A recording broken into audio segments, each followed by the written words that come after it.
दोस्तों, स्वागत है आपका हमारे चैनल द यूनिक वर्ल्ड में। दोस्तों, आज हम आपको अकबर और बीरबल की ऐसी नई मजेदार कहानी सुनाने वाले हैं जो आपने अभी तक नहीं सुनी है। दोस्तों कहानी सुनने के बाद कमेंट में जरूर बताएं कैसी लगी। दोस्तों, एक बार की बात है, दिल्ली शहर में कपूर चंद जौहरी के दो पुत्र थे।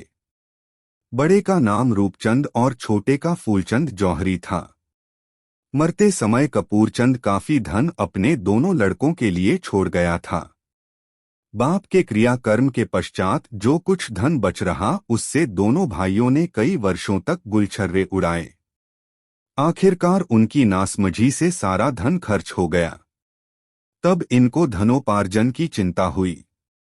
जब दिल्ली में रहकर धनोपार्जन की इन्हें कोई तरकीब न सूझी तो परदेश जाने का ठहराया और गृहस्थी के निर्वाहार्थ 2-3 वर्षों के लिए सब सामग्री एकत्रित कर बाहर के लिए रवाना हुए।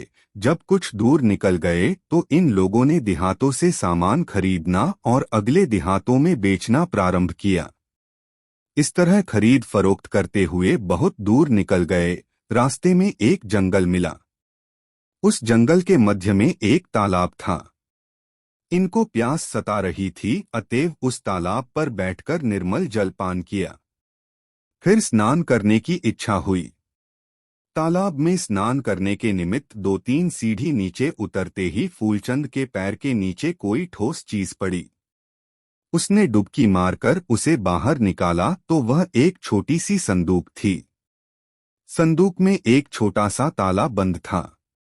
फूलचंद ने ताले को पत्थर से मार मार कर तोड़ दिया। उसमें 2 वेशकीमत लाल बंद थे। वह उनको देखकर बड़ा प्रसन्न हुआ और अपने ज्येष्ठ भ्राता रूपचंद को दिखलाने के लिए बुलाया। रूपचंद उसकी आवाज सुनकर नजदीक गया तो देखा कि फूलचंद के हाथ में 2 लाल हैं। वह उन लालों को अपने भाई रूपचंद को दिखलाकर बोला, भाई, यह एक लाल आप अपने पास रखें और एक मैं लूंगा। रूपचंद ने कहा, भाई, इस दौलत को लेकर आप घर लौट चले, मैं भी यह सब तिजारती माल बेचता हुआ थोड़े दिनों में लौट आता हूँ। फूलचंद भाई की आज्ञा सिरोधार्य कर घर लौटने की तैयारी करने लगा। वह लाल दिखलाते हुए रूपचंद से बोला, भैया, मैं घर तो लौट जाऊंगा, परंतु आप अपने हिस्से का लाल ले लेवें। रूपचंद ने भाई को आगा पीछा समझाकर उत्तर दिया, भाई, आप जानते ही हो कि परदेश में अपने पास दौलत रखना कितना खतरनाक होता है। अतएव यदि आप मुझे लाख देने की इच्छा रखते हैं तो घर पहुंचकर मेरे हिस्से का लाल अपनी भाभी को देकर उसे छिपाकर रखने के लिए भली भांति समझा देना। मैं लौटकर उससे अपना लाल ले लूंगा। फूलचंद अपने बड़े भाई का आज्ञापालक था। उन लालों को सावधानी से कमर में छिपाकर घर का रास्ता लिया। घर पहुंचकर माया की चक्कर में पड़ गया और रूपचंद के भाग का लाल अपनी भाभी को नहीं दिया, बल्कि उन दोनों लालों को अपने ही पास छिपाकर रख लिया। पैसे के जोर से नगर में एक दुकान खोलकर जौहरी बन बैठा। जब रूपचंद 2-3 वर्षों के पश्चात चक्कर लगाता हुआ घर पहुंचा और अपनी स्त्री से लाल मांगा तो वह बोली, कैसा लाल और किसने कब मुझे दिया था जो मैं सहेज कर रखती। स्त्री से ऐसा निराश उत्तर सुनकर रूपचंद ने फूलचंद से पूछा, क्यों भाई, मेरा लाल कहाँ है? फूलचंद ने उत्तर दिया, भैया, वह लाल तो मैं आते ही भाभी को सौंप दिया था, बल्कि उसे भली भांति समझा भी दिया था कि देखो, भैया के आने पर इसे उन्हें सौंप देना। जान पड़ता है कि अब लालच में पड़कर वह उसे आपको देना नहीं चाहती है, जिस कारण आपसे झूठा बोल रही है। रूपचंद को भाई के ऐसे उत्तर से बड़ा क्रोध उत्पन्न हुआ और घर आकर अपनी स्त्री को बहुत मारा पीटा, परंतु फिर भी उसने अपने को निर्दोषी बतलाया।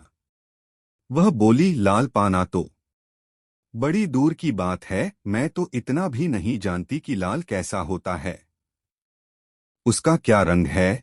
तब रूपचंद की आंखें खुलीं और उसने अपने मन में अनुमान किया कि यह सारा फरेब भाई का रचा हुआ है। लालच में आकर लाल को अपनी भाभी को नहीं दिया। अब मेरे पूछने पर उस पर दोषारोपण करता है। वह इस फरियाद को लेकर बीरबल के पास गया और उसकी अदालत में दरख्वास्त लगाई। बीरबल ने एक निश्चित तिथि पर फूलचंद को उसके साखियों के सहित तलब किया। इधर रूपचंद को भी उसकी स्त्री के सहित बुलाया। पहले उसने रूपचंद और उसकी स्त्री का बयान लिया, फिर उन्हें अलग अलग स्थानों पर बैठने की आज्ञा देकर फूलचंद के साखियों को तलब किया। जब वे आए तो बीरबल ने पूछा, देखो भाई, जो मैं आप लोगों से पूछता हूँ उसका ठीक ठीक उत्तर देना, नहीं तो यदि बात झूठी जान पड़ेगी तो दोष के उपयुक्त दंड पाओगे। क्या तुमने फूलचंद को रूपचंद की स्त्री को लाल देते हुए अपनी आंखों देखा था? उन साखियों ने फूलचंद का लाल देना स्वीकार किया। तब बीरबल ने सोचा, यह मसला इस प्रकार नहीं हल होगा। उन पांचों साखियों को भी अलग अलग कोठरी में बंद करवा दिया और बाजार से मोम मंगवाकर 7-7 तोला उन पांचों को देकर हुक्म दिया, अच्छा, यदि तुम लोगों ने लाल देते हुए देखा है तो इस मोम से उसी शक्ल का लाल बना डालो। रूपचंद की स्त्री को भी लाल की शक्ल बनाने के लिए मोम दिया गया। जब निर्धारित समय बीत गया और सबों से लाल लेने की बारी आई तो बीरबल ने पहले उन्हीं दोनों भाइयों का लाल मंगवाया। उन दोनों के लालों का आकार एक सा था। तब एक एक कर पांचों साखियों का लाल भी मंगाकर देखा, वे पांचों 5 ढंग के थे। उनमें लाल के आकार का एक भी न निकला। तब रूपचंद के स्त्री की तलबी हुई, भला वह विचारी लाल का हाल क्या जाने, निरा चुप रह गई। बीरबल ने उससे पूछा, तूने अपना लाल क्यों नहीं बनाया? वह पर्दे की आड़ से बोली, सरकार, आज तक मैंने लाल आंखों से देखा भो नहीं है, तो कौन सा आकार बनाकर आपको दिखलाती। बीरबल ने उसकी करतूतों से उसे निर्दोष समझा और उसको यह भी प्रकट हो गया कि यह सारी करतूत फूलचंद की ही है, केवल अपने भाई को ठगने के लिए ही यह सब प्रपंच रच रखा है। बीरबल फूलचंद के साखियों को फिर से धमकाया, परंतु वे भली भांति गढ़ छोलकर तैयार किए गए थे, इसलिए उनमें से एक भी नहीं डिगा। तब बीरबल ने 2 सिपाहियों को इशारे से बुलाकर कोड़ा लगाने का संकेत किया। वे दोनों चाबुक लेकर आगे आए और बीरबल के दूसरी आज्ञा की प्रतीक्षा करने लगे। यह दशा उपस्थित देख उनमें से 2 साखी फूट गए और वे सत्य 2 बात कहने को प्रस्तुत हुए। उनका दूसरा बयान इस प्रकार हुआ, पृथ्वी नाथ, हमारा कसूर माफ किया जाए, क्योंकि हमने जो कुछ भी झूठ कहा है उसका कारण एकमात्र फूलचंद है। उसने ही हम लोगों को बहकाकर झूठ बोलवाया है। बीरबल को फूलचंद का ही सारा दोष प्रतीत हुआ और उसे लनकर बोला, अब बता, तू क्या कहता है? तेरे साखियों ने अभी तेरे सामने क्या कहा है? फूलचंद ने उत्तर दिया, हुजूर, मार की डर से भूत भागता है, आखिर वे तो मनुष्य ही हैं। केवल मार से बचने के लिए ही सबों ने आपके सामने झूठ बोलना स्वीकार किया है। इस पर बीरबल ने कहा, तब ये मोम का पिंड लाल के आकार का क्यों नहीं बना लाए? यदि लाल को देखे होते तो जरूर बना लाते। बेशक तू झूठा है और सजा के काबिल है। बीरबल ने सिपाहियों को उसे कोड़े लगाने की आज्ञा दी। सिपाहियों ने दानों तरफ से एक एक कोड़े जमाए। रूपचंद भी ठिकाने आ गया और अपना कसूर गर्दान कर अर्ज किया, हुजूर, वे लाल मेरे ही पास हैं, मैं उन्हें अभी ला देता हूँ। लालों को मंगाकर बीरबल ने एक लाल रूपचंद को दिया और दूसरा फूलचंद के हिस्से का राजकोष में जमा करा दिया। फूलचंद और उसके साखियों को झूठा बोलने के कारण उचित दंड दिया गया। दोस्तों, कहानी कैसी लगी कमेंट में जरूर बताएं। दोस्तों, एक दिन बादशाह प्रातःकाल होठ मुंह धोकर अपने एक नौकर से बोला, बुलाता आ, लेकिन आगे का मतलब नहीं बतलाया कि फला को बुलाता आ। विचारे नौकर ने बहुतेरा मूड मारा, पर उसकी समझ में कुछ न आया कि आखिरस किसको ले जावे। वह निरर्थक बहुतेरे आदमियों के पास दौड़ा आया गया, परंतु किसी की समझ में असल बात न आई कि बादशाह किसे बुलाया चाहते हैं। वह विवश होकर बीरबल के घर पहुंचा और सब घटना कहकर इस बात का जिज्ञासु हुआ कि बादशाह किसको बुला रहे हैं। बीरबल ने उससे पूछा, उस समय बादशाह क्या कर रहे थे? तब नौकर ने जवाब दिया, वे हाथ मुंह धोकर बैठे हुए थे। बीरबल ने बतलाया कि वे हजामत बनवाना चाहते हैं, अतएव तू हज्जाम को लिवा ले जा। नौकर हजाम को ले गया। बादशाह हज्जाम को देखकर अति प्रसन्न हुआ और उस नौकर से पूछा, यह राय तुझे किसने दी? नौकर ने कहा, पृथ्वीनाथ। जब मेरी समझ में आपकी बात न आई तो मैं बड़ा परेशान हुआ। अंत में हारकर बीरबल के पास जाकर सारा किस्सा कह सुनाया। बीरबल ने कहा, बादशाह हजाम को बुला रहे हैं, सो मैं उन्हीं की सलाह से इस हज्जाम को ले आया हूँ। बादशाह बीरबल की कुशाग्र बुद्धि से बड़ा संतुष्ट हुआ। दोस्तों, कहानी कैसी लगी कमेंट में जरूर बताएं और वीडियो को लाइक जरूर कर दे। 3 दोस्तों, एक दिन बादशाह ने बीरबल से पूछा, क्यों बीरबल? संसार के मनुष्यों की बुद्धि एक समान होती है व उसमें कुछ अंतर भी होता है।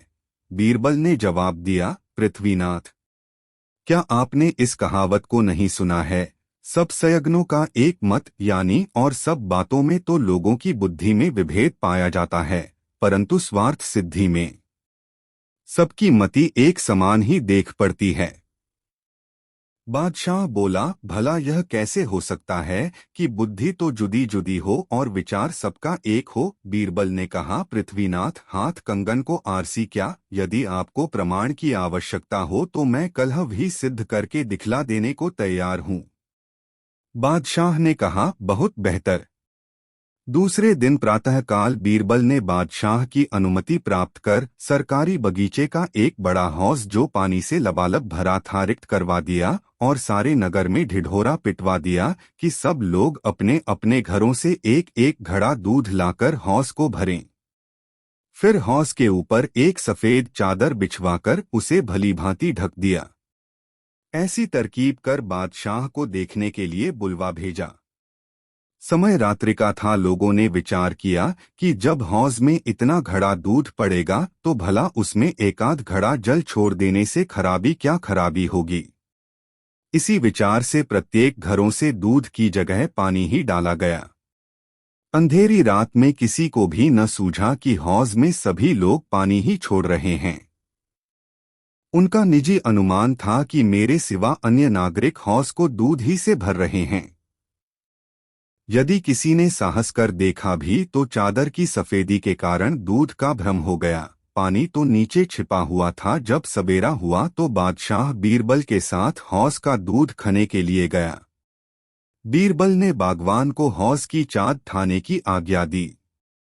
जब चादर उठा दी गई तो औज एकदम पानी से भरा हुआ निकला। उसमें दूध गलेश मात्र भी नहीं था। यह अजीब तमाशा देखकर दशाह दंग हो गया और उसकी समझ में न आया कि आखिर मामला क्या है।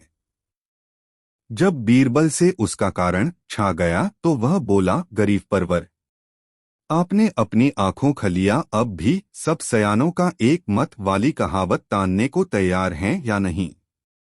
बादशाह ने सशंक होकर उत्तर दिया, बीरबल, कहावत तो अक्षरशः सत्य प्रतीत होती है, परंतु फिर भी मैं पूर्णतया संतुष्ट नहीं हुआ हूँ, अतएव इसमें और भी खोजबीन करने की आवश्यकता प्रतीत होती है। अब मैं उसका वयं अन्वेषण कर लूंगा, तुझे कुछ करने की आवश्यकता नहीं है। बीरबल तो हृदय से बादशाह का भक्त था, इसलिए चुप हो गया। दूसरे दिन जब बादशाह सोकर उठा तो उसे वही आत वाली धुन समाई। वह अन्वेषण करने के अभिप्राय के भेष बदलकर नगर की तरफ चला। कई चक्कर काटने के बाद उसको एक मकान दृष्टिगत हुआ। इसकी दीवारें बहुत ऊंचों न थीं और न कोई टीम टाम की सजावट ही थी, परंतु मकान खूब साफ सुथरा था। बादशाह ने इसी मकान को अपने अन्वेषण का केंद्र ठहराया और द्वार पर पहुंचकर कान की घुंडी खड़खड़ाई। किवाड़ खुल गया। भीतर से एक आदमी ने पूछा, आप कहाँ से आए हैं और आपका यहाँ किससे और क्या प्रयोजन है? बादशाह बोला, मैं एक मुसाफिर हूँ, कल का इस शहर में आया हूँ। मैंने अपना डेरा सराय में डाला है। आज नगर देखने की इच्छा से निकला तो घूमते फिरते रास्ता भूलकर इधर आ पहुँचा। थकावट के कारण मेरे बदन में पीड़ा हो रही है, इसलिए कुछ समय तक विश्राम लेकर अपनी थकावट दूर करना चाहता हूँ। बादशाह के प्रस्ताव को मकान मालिक ने स्वीकार करते हुए उसे भीतर बुला लिया और एक चारपाई दिखलाकर विश्राम करने की आचा दी। बादशाह चारपाई पर जा पड़ा और मकान मालिक अपना निजी काम करने लगा। जब वह सब कामों से निपट चुका तो मुसाफिर के पास आया और उससे कुछ खाने पीने का अनुरोध किया, परंतु बादशाह ने उसके प्रस्ताव को अस्वीकार कर दिया। उससे मकान मालिक से आपसदारी की बातें होने लगीं। मुसाफिर: बादशाह भाई, कल मैं इस नगर में आकर एक ढिढोरा सुना था, क्या यह बराबर प्रति मास पीटा जाता है व इसी बार पीटा गया था? मैं बड़े आश्चर्य में पड़ गया हूँ कि इस ढिढोरे से बादशाह का क्या प्रयोजन है। मकान मालिक ने उत्तर दिया, नहीं भाई, पहले ऐसा कभी नहीं सुनने में आया था, कल ही अचानक यह नई बात सुनने में आई, मुझे इसका भेद कुछ भी नहीं मालूम है। उसने फिर पूछा, तो बादशाह इतने दूध को लेकर आखिरश करेगा क्या? मकान मालिक: भाई, चाहे वह जो कुछ भी करे, परंतु मैं आपसे सत्य दो बतलाता हूँ कि मैं तो दूध की जगह हौज में पानी हो डाल आया था। मैंने देखा कि शहर में जब सभी लोग दूध की तलाश में हैं, तो इतना दूध कहाँ से आवेगा, और यदि हजारों घड़े दूध में एक घड़ा पानी ही डाल दूंगा तो उससे क्या होता जाता है? बादशाह ने मुस्कराकर कहा, बेशक, युक्ति तो आपने अच्छी निकाली, परंतु यह बात कहीं बादशाह की कानों तक पहुँचे तो फिर आपकी कौन सी दुर्गति हो, इस पर भी आपने कुछ विचार किया था? मकान मालिक ने कहा, भाई, यह बात किसी प्रकार प्रकट नहीं हो सकती। बादशाह ने सोचा कि अब अपना असली स्वरूप इस पर प्रकट कर देना चाहिए ताकि अपनी धूर्तता पर इसे पश्चाताप हो। वह तुरंत अपना ऊपरी लिबास हटाकर शाही लिबास में प्रकट हुए। मकान मालिक बड़ा भयभीत हुआ और उसका मुख मलिन हो गया। तब बादशाह उसे ढाढ़स बंधाते हुए बोले, तुम घबराओ नहीं, इससे तुम्हारा कोई अनिष्ट न होगा। फिर असल बात तो यह है कि आपने अपने मूत्र से ही अपना दोष स्वीकार किया है। सुनो, मैं यहाँ किसो अपरात्री को दंड देने के अभिप्राय से नहीं आया हूँ, केवल मुझे झूठ सब की जांच करनी थी। जो मैं शाही लिबास में आया होता तो यह बात मुझे न मालूम होती। इस प्रकार उस मकानदार को निर्भय कर बादशाह अपने चेहरे को फिर नकली लिबास में ढक लिया और उससे विदा हो एक दूसरे धनी के घर जा पहुँचे। यह धनी अपनी दयालुता के कारण सारे नगर में विख्यात हो रहा था। बादशाह ने उससे भी अपनी वही पहली युक्ति निकाली, यानी अपने को बहुत थका मांदा बतलाकर थोड़ी देर के लिए आश्रय मांगा। वह रईस बादशाह की थकावट सुन याद्र होकर बोला, मियाँ मुसाफिर, यह घर आपका ही है, आप सानंद जितनी देर जी चाहे विश्राम कर लो, वह सामने कई चारपाइयाँ पड़ी हुई हैं, वहां पर आपको सब प्रकार का सुपास मिलेगा। बादशाह ने कहा, महाशय जी, मैं अपने भार से आपको दबाने नहीं आया हूँ, बल्कि थोड़ी थकावट मिटाकर राही हो जाऊंगा। फिर उन दोनों में देशकाल की बातें छिड़ी। बातों दो में फंसाकर बादशाह ने फिर उससे वही बात छेड़ी। तब रईस बोला, भाई, किफायत सभी को पसंद है, दूसरे लोगों ने चाहे भले ही दूध डाला हो, परंतु मैंने तो पानी ही डाला है। बादशाह ने कहा, परंतु इस पर आपने आगा पीछा का विचार नहीं किया, नहीं तो दूध की जगह पानी न डालते। अगर किसी प्रकार यह बात बादशाह को प्रकट हो जाएगी तो आप राजाज्ञा भंग करने के अपराधी होंगे। धनाढ़ ने कहा, सिवा मेरे और आपके दूसरा कोई भी मनुष्य इस बात को नहीं जानता। यदि तुम नहीं कहोगे तो बादशाह किसी प्रकार नहीं जान सकता। बादशाह ने अपना नकली लिबास उतार कर अलग रख दिया और उसके देखते दो असली लिबास में हो गया। काटो तो बदन में लोहू नहीं, बेचारा धनाढ़ एकदम ठिठुक गया। उसके हवास गुम हो गए। तब बादशाह उसे आश्वासन देते हुए बोला, चिंता करने की कोई बात नहीं है, जैसे आपने किया है उसी प्रकार सभी लोग अपने दो घर किया करते हैं, परंतु उसके लिए किसी को दंड नहीं दिया जाता। उसे धीरज दे बादशाह शाही पोशाक बदलकर चला गया और बीरबल के पांडित्य की सतत प्रशंसा की। दोस्तों, वीडियो को लाइक जरूर कर दे। 4 लोग कहा करते हैं कि संतान पर माता पिता के खून का बड़ा असर पड़ता है, सो प्रत्यक्ष देखने में भी आया। बादशाह और दीवान के मैत्री का प्रभाव उनके लड़कों पर भी पड़ा। वे आपस में बड़े मित्र हो गए। यहाँ तक नौबत पहुंची कि वे दोनों अपना सारा कारोबार छोड़कर मैत्री भाव का पालन करने लगे। यह बात बढ़ते 2 बादशाह के कान तक पहुंची, जिस कारण वह बहुत क्षुभित हुआ और उनकी मैत्री भंग करने का उपाय सोचने लगा। उसने इस काम का भार बीरबल को सुपुर्द किया। एक दिन वह भरी सभा में दीवान के लड़के को बुलाकर उसके कान से मुंह सटाकर अलग कर लिया, परंतु कहा कुछ भी नहीं। फिर लोगों को सुनाकर बोला, सावधान, इस बात को किसी दूसरे के सामने कदापि न कहना। दीवान का लड़का वहां से विदा होकर चुपचाप अपने घर चला गया। जब दोनों मित्र फिर अपने समय पर एकत्रित हुए तो शाहजादे ने पूछा, कहिए मित्र, आपके कान से लगकर कलह सभा में बीरबल ने क्या कहा था? तब दीवान के लड़के ने उत्तर दिया, मित्रवर, उसने मुझसे कहा तो कुछ भी नहीं, परंतु झूठ मूठ मेरे कान से मुंह लगाकर हटा लिया। शाहजादे ने कहा, मित्रवर, आज यह नई प्रणाली कैसी? आप तो कभी किसी बात की मुझसे छिपाव नहीं करते थे। शाहजादे के मन में इतने ही से खटका उत्पन्न हो गया, जिससे वह थोड़े समय में ही दीवान के लड़के से पृथक हो गया और फिर कभी उससे मित्रता न की। इधर से दिल का झुकाव हट जाने से उसका मन निजी कारोबार में लग गया।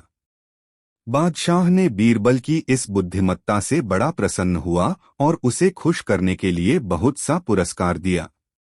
दोस्तों, वीडियो कैसा लगा कमेंट में जरूर बताएं। ऐसे और वीडियो देखने के लिए चैनल को सब्सक्राइब जरूर कर ले।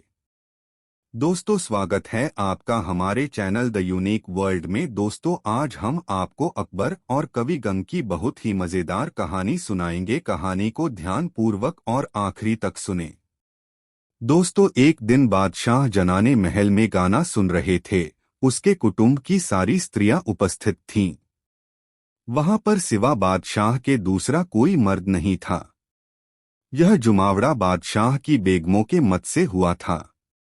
उनका विचार था कि बादशाह प्रेम में फांसकर कुछ दिनों तक महल में रखे जाएं। उनका उद्योग भी कुछ दो सफल होते दिखलाई पड़ा। बादशाह उनके प्रेम में फंस गए। एक बेगम जिसका कोकिल कंठा नाम था, सबके अंत में एक वियोग मिश्रित गजल गाना शुरू किया।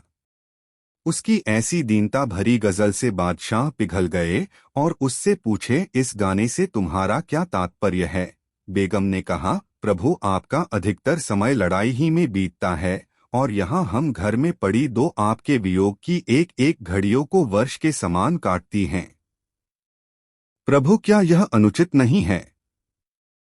मैं अपने हृदय की गवाही अपने मुख से कहाँ तक दें? उसे या तो हमारा मन या अंतर्यामी ईश्वर ही जान सकता है।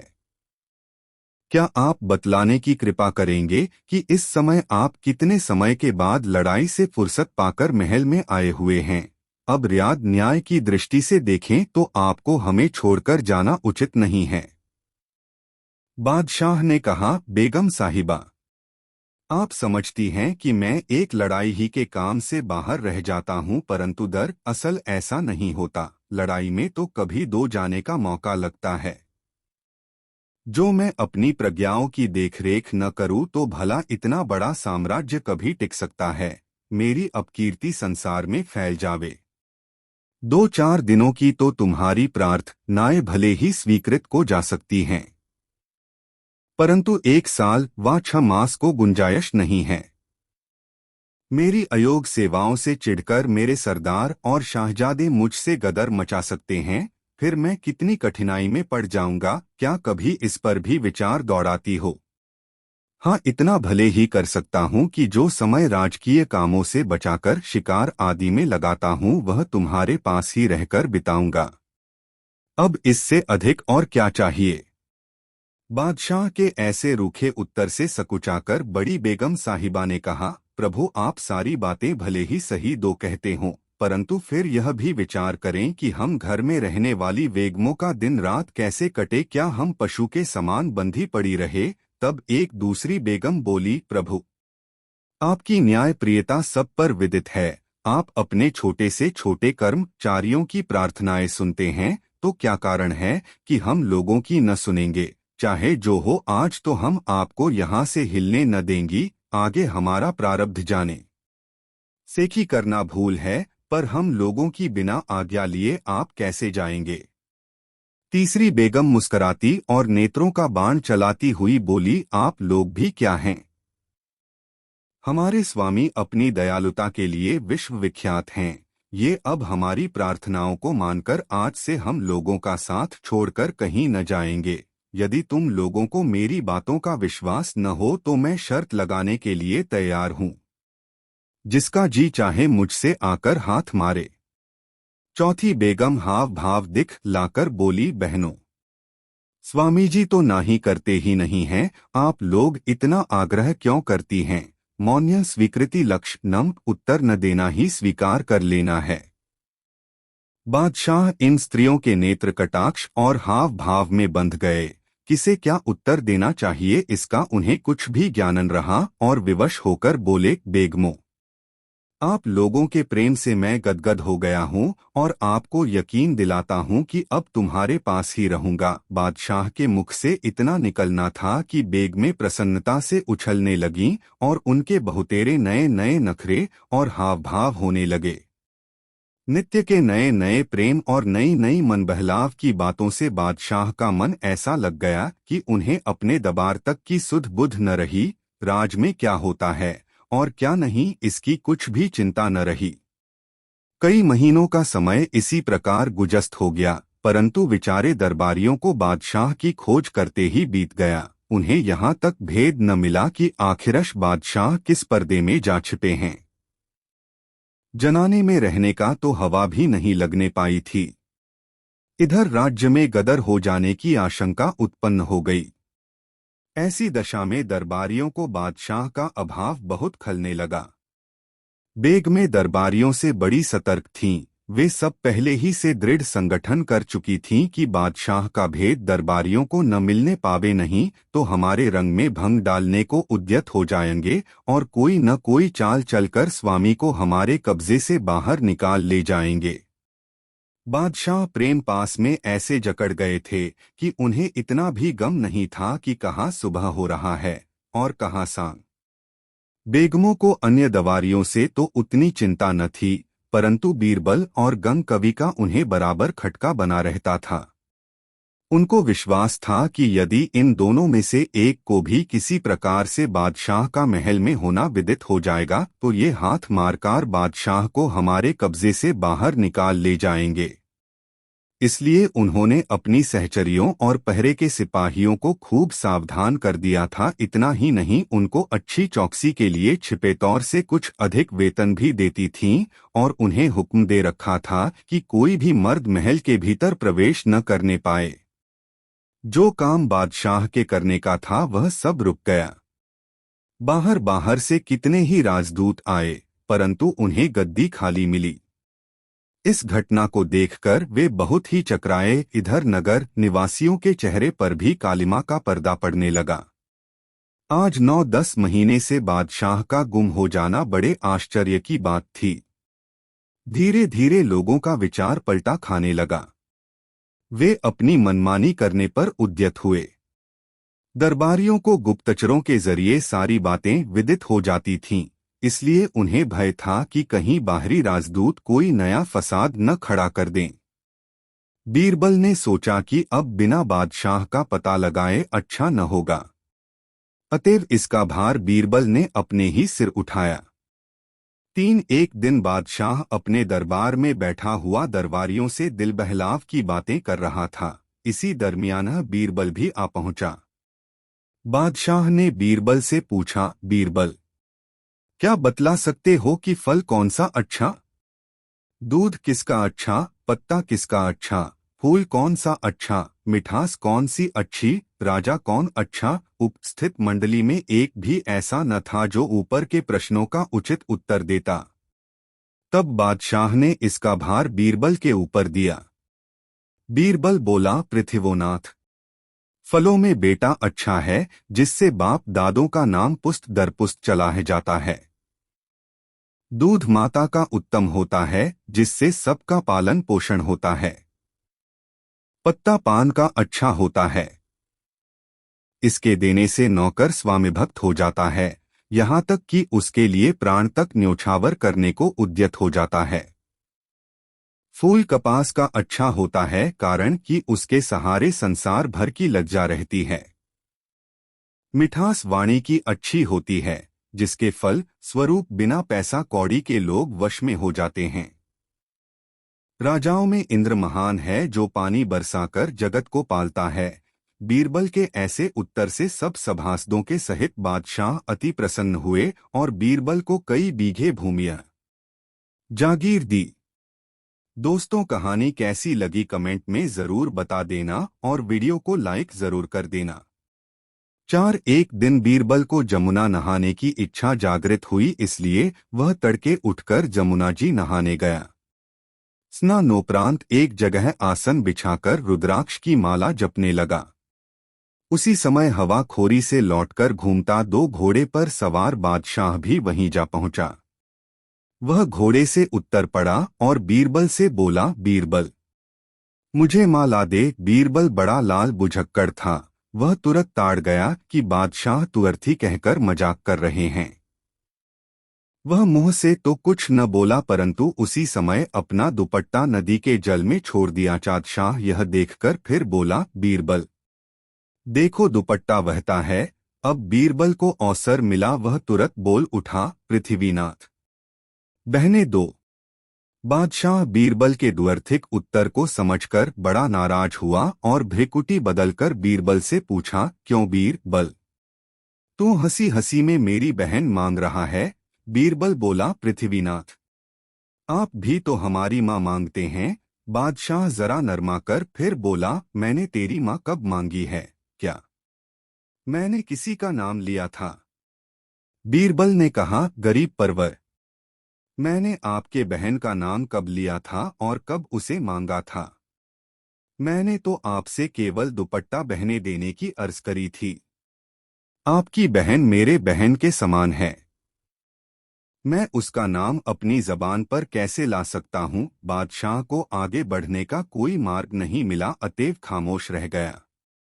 दोस्तों, प्यारी कहानी कैसी लगी आपको कमेंट में जरूर बताएं और ऐसी नई मजेदार कहानी सुनने के लिए हमारे चैनल द यूनिक वर्ल्ड को सब्सक्राइब जरूर कर ले और वीडियो अपने मित्रों को जरूर शेयर करें। वीडियो देखने के लिए धन्यवाद। 2 एक दिन बीरबल को डराने के विचार से महाकाली ने अपना 1000 मुख वाला विकराल रूप धारण कर रात्रि समय में उसको दर्शन दिया। बीरबल महामाया को देख हंसते हंसते उनको प्रणाम किया और फिर सन्न मार गया। इसका यह हाल देख देवी विचारमग्न हो गई। उसने मन में विचारा, पहले तो मेरे ऐसे भयानक स्वरूप को देखकर इसे डरना चाहिए था, सो यह कुछ भी भयभीत न हुआ। दूसरे मुझे देखकर हंसा, तीसरे तुरंत ही गमगीन भी हो गया।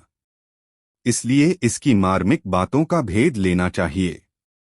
वह प्रकट में बोली, भक्तवर बीरबल, तू मुझे देखकर पहले तो हंसा, फिर उदास क्यों हो गया? बीरबल बड़ी दीनताई से बोला, मातेश्वरी, आप अंतर्यामिनी हैं, आपसे किसी का कुछ छिपाव नहीं है। फिर भी आपके पूछने पर बिना बतलाए भी अनुचित है। मेरे हंसने का यह सबब है कि आपका दर्शन कर मैं बड़ा आनंदित हुआ, परंतु दूसरा कारण मैं नहीं बतलाऊंगा। जब देवी ने उसे धीरज देकर अभयदान देने का वचन दिया तो बीरबल बोला, हे जगज्जननी जी, मैं अपने मन में अनुमान कर रहा था, एक सिर और एक नाक है, 1000 नाक और केवल 2 ही कि मुझे केवल 2 हाथ और आपको 1000 सिर हाथ हैं। मैं जोखाम होने पर एक ही नाक को अपने दोनों हाथों से साफ करते दो।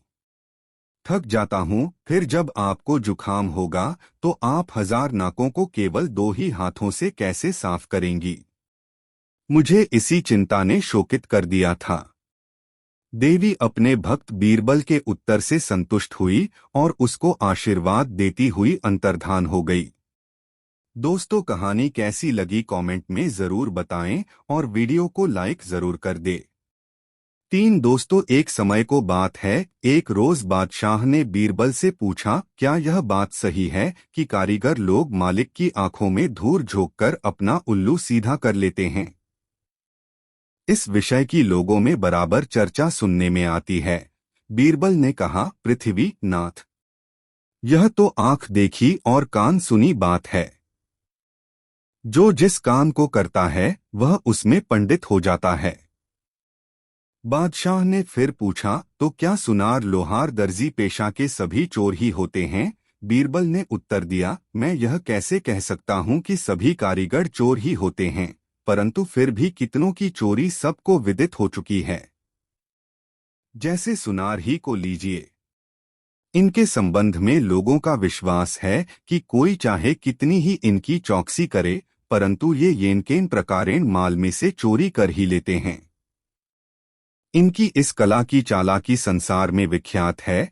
लोग तो यहाँ तक कहते हैं कि दुनिया की बातें तो दरकिनारे रहीं, ये अपने माता, पुत्री तथा बहनों के आभूषणों में से भी चोरी करते हैं। यदि कहीं चुराना भूल गए तो समझ लीजिए कि उस रात में उन्हें नींद हराम हो जाती है। ये कपट मुद्रा कर जब तक उसमें से कुछ माल निकाल न लेंगे, तब तक इनके पेट में चूहे कूदा करेंगे। इस संबंध की एक घटना मेरी आंखों के सामने भी घटी है, उस पर जरा विचार कीजिए। एक गांव में एक वृद्ध सुनार रहता था। बुढ़ापे के कारण वह सुनारी का काम नहीं कर सकता था, इसलिए विवश होकर दुकान में बैठा बंठा अपने एकलौते लड़के को सोनारी का काम सिखाया करता था। यदि लड़का कहीं चूक करता तो वह तुरंत उसकी भूल सुधरवा देता था। दैवयोग से उस वृद्ध सुनार की लड़की ससुराल से पीहर आई। उसे भी कुछ सोने के गहने बनवाए थे, अतएव अन्य जगह न देकर उसने अपने भाई से ही गहने बनवाना उत्तम समझा। उसका ख्याल था कि भाई के हाथ से बने हुए गहनों में फर्क नहीं पड़ेगा। दूसरे सुनारों का क्या विश्वास, वह अपना सब सोना भाई को देकर आप उसके पास बैठकर गहने बनवाने लगी। उसका बूढ़ा बाप भी वहीं दुकान में बैठा हुआ था। बूढ़े ने मन में अनुमान किया, जो मैं लड़के से प्रकट रूप में कहता हूँ तो लड़की सारी बातें जान जाएगी, और यदि नहीं कहता हूँ तो लड़का चहन के गहने सोचकर उसमें से चोरी नहीं करेगा। तब तो मेरे इस पेशे का नाम कलंकित होगा। वह अंगड़ाई लेता हुआ बोला, अरे राम, अपने लिए तो सभी एक समान हैं। ठग जाने ठगी की भाषा, ताते उमा गुप्त करी राखा वाली घटना घटी। लड़का बाप की शिक्षा से धीरे धीरे पंडित हो चुका था। उसने अपने पिता के कहने का भावार्थ समझ लिया, परंतु प्रकट रूप से पिता को कुछ उत्तर नहीं दिया। बूढ़े ने समझा कि शायद लड़के को मेरा सांकेतिक शब्द समझ में नहीं आया, अतएव रह रहकर वही पहले वाला शब्द पुनः पुनः कहने लगा। लड़का दत्तचित्त हो अपनी बहन से बातें करता हुआ गहने गढ़ रहा था। पिता के बार बार के टोकारे से खींच कर बोला, पिताजी, आज आप इतना राम राम क्यों कह रहे हैं? अरे राम ने तो बहुत पहले ही लंका नगरी को लूट लिया था, अब उसमें रखा ही क्या है? अपने लाडले से ऐसा संतोषप्रद उत्तर पाकर वृद्ध गद हो गया और उसे अपने पुत्र पर बहुत भरोसा हुआ। वह लड़का कोवा से कबेला चतुर वालों कहावत पहले ही चरितार्थ कर सोने की एक गुली माल में से कपट कर राख में छिपा दिए था। इस घटना को सुनकर बीरबल ने कहा, पृथ्वीनाथ, कारीगर बड़े बजर बेहया होते हैं। वे अपने कला में जब तक चोरी करना नहीं जानते तब तक उनको अपने कारीगर होने में संदेह ही बना रहता है। आप इसे पक्का समझें कि जो जितना बड़ा कारीगर होता है वह उतना ही चोर भी होता है। यही इनकी विशेषता है कि माल चुरा लेते हैं और दूसरों पर इनका भेद प्रकट नहीं होने पाता। सुनार तो शास्त्रों द्वारा इस फन में विख्यात हैं। इनका नाम शास्त्रकारों ने पश्यतो हर बतलाया है। इसका भावार्थ यह है कि यह आंख के सामने ही चोरी करते हैं, परंतु देखने वालों की बुद्धि कुछ काम नहीं करती। दोस्तों, कहानी कैसी लगी कमेंट में जरूर बताएं।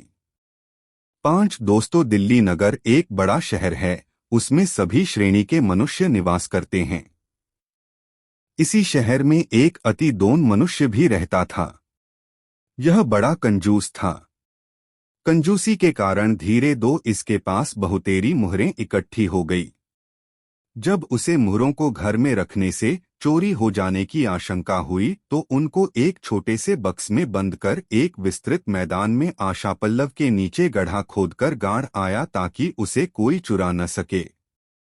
उसकी देखरेख करने के लिए कभी दो उस वृक्ष तले जाकर गुपचुप लौट आता। एक दिन उसका द्रव्य वहां से गायब हो गया और जब वह नित्य के अनुसार पेड़तले अपना द्रव्य देखने गया तो क्या देखता है कि वह जगह खुदी पड़ी है, वहां द्रव्य का नामो निशान तक नहीं है। मारे चिंता के छाती पोट दो कर रोने और चिल्लाने लगा। इस प्रकार बड़ी देर तक कुहुक दो कर रोता रहा। जब थककर लाचार हो गया तो हृदय को ढाढ़स देते हुए कुछ शांत हुआ। वह रात्रि चिंतना करते ही बीत गई। दूसरे दिन साहस कर बादशाह की अदालत में गया। वहां के कुछ दरबारियों की सम्मति से एक कागज पर अपनी विपत्ति गाथा लिखकर बादशाह के पास पेश किया। बादशाह उसका समाचार पढ़कर बड़े चिंतित हुए। सुमड़ा उनके सामने और भी फूट फूट कर रोने लगा। इसकी चिल्लाहट और रुलाई से सारा दरबार घबरा उठा। सब लोग अपना दो कामकाज बंद कर एकमात्र उसकी दर्दभरी रुलाई सुनने लगे। बादशाह के पूछने पर उस दुखित सुमड़े ने अपना आद्योपांत समाचार कहकर गिरवागड़ाता हुआ बोला, गरीब परवर, मैं बेहद लुट गया। मेरे निर्वाह के लिए अब मेरे पास एक कौड़ी भी नहीं है। क्यों कर जीवन रक्षा करूंगा। बादशाह का हृदय पिघल गया। खजांची को हुक्म दिया, जब तक इसका द्रव्य नहीं मिलता तब तक इसे खाने पहनने को दरबार से दिया जाए। फिर सुमड़े को जांच कराने की तसल्ली देकर बादशाह ने दूसरा कार्यारंभ किया। जब सब कामों से निश्चिंत होकर बादशाह और बीरबल संध्या समय एकत्रित हुए तो बादशाह सुमड़े के संबंध की बातें बतलाकर बोला, बीरबल, इसका खोज कराना बड़ा जरूरी है। यदि धनन मिला तो सुमड़ा रोते दो अपना प्राण गवा देगा। बीरबल ने कहा, पृथ्वीनाथ, मैं खोज कराकर उसका द्रव्य यथाशीघ्र ढूंढ निकालने की कोशिश करूंगा। तब बादशाह को कुछ शांति मिली और फिर बीरबल के सहित महल में दाखिल हुआ। वे एक अलग कमरे में बैठकर आपस में गुप्त परामर्श करने लगे। कुछ देर बाद बीरबल को एक युक्ति सूझी और वह उसे बादशाह से कहकर सुनाया। उसकी युक्ति से बादशाह भी सहमत हो गया और उसे तत्क्षण कार्यान्वित करने के लिए बीरचल को आज्ञा दी। बीरबल का कार्यारंभ हुआ। वह बहुतेरे वैद्य हकीमों को बुलावा भेजा। जब वे आए तो उनसे पूछा, आपको जड़ी बूटियों का हाल भली भांति मालूम है? यदि न भी मालूम हो तो एक हफ्ते में छानबीन कर बतलाएं कि आशापल्लव की पत्तियां और उसकी जड़ किन किन दवाओं में काम आती है। बीरबल की आज्ञा मानकर सब वैद्य लौट गए और घर पहुंचकर उसके अनुसंधान में यथाशक्य कोशिश करने लगे। जब सप्ताह का अंतिम दिन आया तो अपनी अपनी सम्मति देने के लिए दरबार में उपस्थित हुए। सो ने अपनी खोज का पृथक दो वर्णन किया, परंतु बीरबल के मतलब की बात किसी ने नहीं बतलाई। तब उनमें से एक सर्वश्रेष्ठ वैद्य बोला, दीवान जी, आपकी आज्ञानुसार मैंने भी अपने भरसक अनुसंधान किया है। बड़ी खोजबीन के पश्चात मुझे निघंदु से एक बात मिली है। सुश्रुत और निघंदु में लिखा है कि आशापल्लव के पत्ते का चूर्ण बनाकर देने से पीलिया रोग वाले को तत्काल आरोग्य लाभ होता है और जलंधर वाले रोगी को इसकी जड़ की धूनी देने से जलंधर का रोग जड़ से जाता रहता है। बीरबल ने पूछा, क्या आप बतला सकते हैं कि इस महीने के अंतर्गत कितने लोग जलंधर के रोग से ग्रसित हुए थे और उससे बचने के लिए उन रोगियों ने किन किन औषधियों का सेवन किया था? इसका ठीक 2 अनुसंधान कर आप लोग पुनः 1 हफ्ते के बाद मुझसे मिलें और सारी बातों का पूरा 2 रिपोर्ट दें। वैद्यों ने घर पहुंचकर हर प्रकार से खोजबीन कर 8वें दिन फिर दरबार में उपस्थित हुए। एक वैद्य ने कहा, पृथ्वी नाथ, इस मास में केवल 4 रोगियों की दवा की गई थी, जिसमें एक रोगी को आशापल्लव के जड़ की धूनी से आरोग्य लाभ हुआ था। तब बीरबल ने पुनः प्रश्न किया, अच्छी बात है, अब बतलावो कि इसकी जड़ तुम लोग कहाँ से लाए थे। ध्यान रहे कि झूठ बोलने वाले को कठिन दंड दिया जाएगा। बीरबल की ऐसी सख्ती देखकर बेचारे वैद्यों के रोंगटे खड़े हो गए। उनमें से एक, जो आशापल्लव के जड़ का इस्तेमाल किए था, डरकर बोला, महाशय जी, मेरा नौकर उसको जंगल से खोद लाया था, मेरा अपराध क्षमा किया जाए, आगे फिर ऐसा न करूंगा। बीरबल बोला, पहले उस नौकर को उपस्थित करो, फिर जैसा होगा उस पर आगे विचार किया जाएगा। वैद्य ने उसका पता ठिकाना बतला दिया। तब एक अर्दली को भेजकर उसे बुलवाया गया। नौकर तुरंत हाजिर हुआ। बीरबल ने पूछा, क्या तू आशापल्लव के वृक्ष को पहचानता है? नौकर ने उत्तर दिया, बेशक, गरीब परवर उसे मैं बखूबी पहचानता हूं। बीरबल, किसी दिन तू वैद्य की आज्ञा से उसका मूल खोद कर लाया था। अकबर, बीरबल विनोद। नौकर, हाँ पृथ्वीनाथ, लाया था।